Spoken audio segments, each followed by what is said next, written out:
Salut tout le monde, c'est Florian d'IT Connect. Bienvenue dans cette vidéo où nous allons parler de la corbeille Active Directory, une fonction clé de l'AD qui est disponible maintenant depuis plusieurs versions de Windows, donc je dirais aussi depuis plusieurs années, et qui va nous permettre de récupérer des objets que l'on aurait supprimés. Donc que ce soit des utilisateurs, des ordinateurs, des groupes, etc. Donc ce que l'on va faire aujourd'hui, eh bien tout d'abord, je vais vous faire une petite intro à la notion de corbeille Active Directory, parce qu'il y a 2-3 petites choses à savoir, et puis après, eh bien, on verra dans la pratique comment activer la corbeille AD sur un contrôleur de domaine, et on fera quelques manipulations, comme la suppression d'un objet, et puis ensuite la restauration. Alors si le programme vous plaît, n'hésitez pas à vous abonner si ce n'est pas déjà fait, et à regarder la suite de cette vidéo.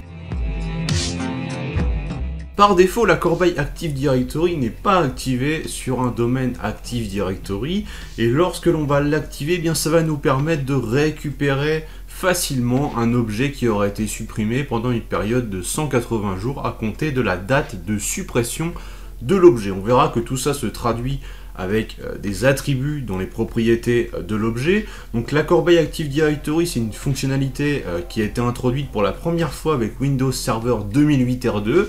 À l'époque, il fallait l'activer avec PowerShell, alors que tandis que maintenant, sur les dernières versions, on peut l'activer à partir du centre d'administration Active Directory, mais aussi et toujours avec PowerShell.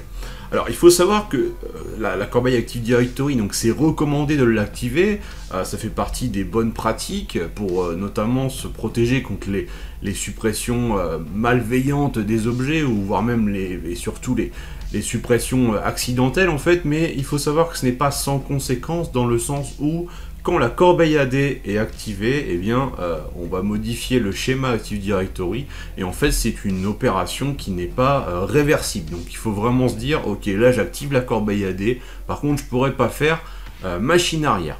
Donc voilà un petit peu pour planter le décor. Donc maintenant on va passer à la phase de démo où l'on va mettre tout ça en pratique. Je suis connecté sur un contrôleur de domaine sous Windows Server 2022. Je vais ouvrir le centre d'administration Active Directory, voilà, comme ceci. Ici, à gauche, on va cliquer sur le nom de domaine, donc ici, le IT Connect, et on va voir tout de suite à droite le bouton Enable Recycle Bin, ou activer la corbeille si vous avez une version française de Windows Server. Donc on va cliquer tout simplement là-dessus. Là il nous demande de confirmer, donc il nous dit bien qu'une fois que ça a été activé, on ne peut pas désactiver la corbeille. Donc on fait OK pour être sûr.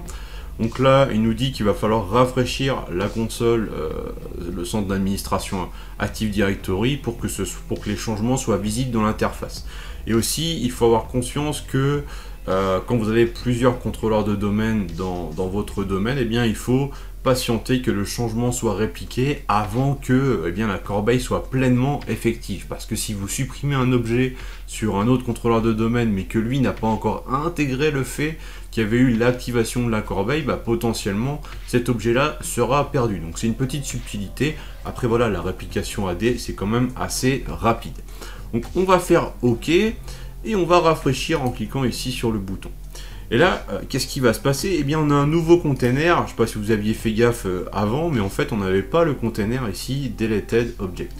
Donc, ça, en fait, c'est la corbeille au niveau de l'AD. C'est un container, une OU. Quand on va supprimer un objet, eh bien, il va venir se placer là-dedans. On voit que pour l'instant, eh bien, c'est vide. Donc, ce qu'on va faire maintenant, c'est supprimer un objet dans notre AD. Donc, toujours à partir de cette console, même si on pourrait prendre la console utilisateur et ordinateur Active Directory, dans l'OU salarié, voilà. Et ici, j'ai mon utilisateur Guimauve. Ce que je vais faire, c'est tout simplement un clic droit sur l'utilisateur, et je vais cliquer sur supprimer. Donc, êtes-vous sûr de supprimer l'utilisateur Guimauve? Oui. Voilà, donc là, j'ai supprimé l'utilisateur. En temps normal, il serait totalement supprimé, ce serait pas possible de le récupérer. Sauf que moi, j'ai activé la corbeille, donc logiquement, si je vais ici, voilà, je peux voir l'utilisateur Guimauve, il a bien été supprimé. Quand il a été supprimé, eh bien j'ai la date et l'heure exacte. Et ici, eh bien j'ai le dernier parent connu, donc en gros, c'est l'emplacement où il était au moment où il a été supprimé. Donc avant de le restaurer, ce que je vais faire, c'est passer sur PowerShell. Pour faire la commande donc get-adobject où je vais cibler mon utilisateur guy.mauve et je vais rajouter ici le paramètre include deleted object pour que cette commande me retourne aussi les éléments supprimés. Et donc là on peut voir que il trouve bien mon utilisateur guimauve, comme on peut le voir ici, donc c'est bien un objet de classe user. Et si j'essaie de voir un petit peu plus au niveau des propriétés, donc je vais faire un tiret properties étoile, on va voir ici qu'on a une propriété, voilà, isDeleted, qui est passée sur vrai, donc ce qui veut bien dire que au niveau AD, ce paramètre là qui normalement est sur false, là il était passé sur vrai, parce que effectivement j'ai supprimé cet utilisateur. Donc il va rester dans cet état là pendant 180 jours, et au bout de 180 jours il va rester comme ça, mais il va aussi avoir le paramètre isRecycled qui va se déclencher et qui va en fait faire en sorte que le compte soit totalement supprimé et qu'il ne soit pas possible de le restaurer. Donc il y a vraiment ce délai où il est présent dans la corbeille pendant 180 jours. Maintenant, si je veux donc restaurer cet objet, je peux le faire en PowerShell également. En fait, il me suffirait ici de faire un pipe restore add object, voilà, d'envoyer cette commande, ça restaurerait le compte.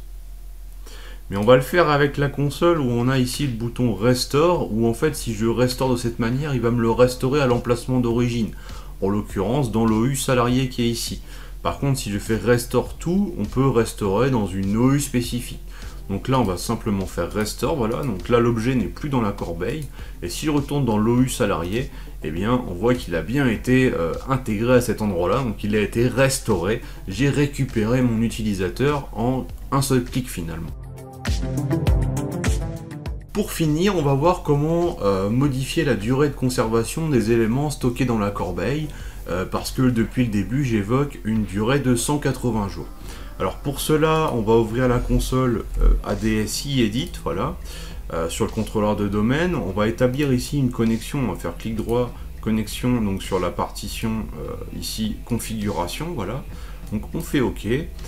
Et ensuite, donc on va descendre, on va parcourir dans Service, Windows NT, et là on va aller sur Directory Service, on va faire un clic droit, Propriété.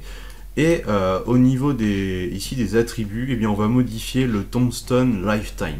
Et on voit bien ici la valeur 180, qui est la valeur par défaut, et que l'on va pouvoir modifier simplement en modifiant ici la valeur, par exemple pour 365, si on veut garder les objets pendant 1 an dans la corbeille. Donc ça, voilà, à vous de faire la modification si vous le souhaitez, et à partir de là, eh bien, ce sera appliqué sur tous les objets que vous allez supprimer et mettre dans la corbeille. Voilà, cette vidéo au sujet de la corbeille Active Directory touche à sa fin. J'espère que ça vous a plu, c'est une fonctionnalité assez simple à prendre en main, mais en même temps qui est totalement indispensable et que je vous recommande d'activer sur votre environnement Active Directory si ce n'est pas déjà fait. Et en tout cas, c'est bien de savoir que ça existe parce que ça peut clairement nous sauver la mise dans certaines situations. N'hésitez pas à liker, à partager au maximum cette vidéo, à regarder également les autres vidéos de la chaîne, il y en a pas mal sur le sujet de l'Active Directory et sur d'autres sujets. Et puis je vous dis à très vite, ciao.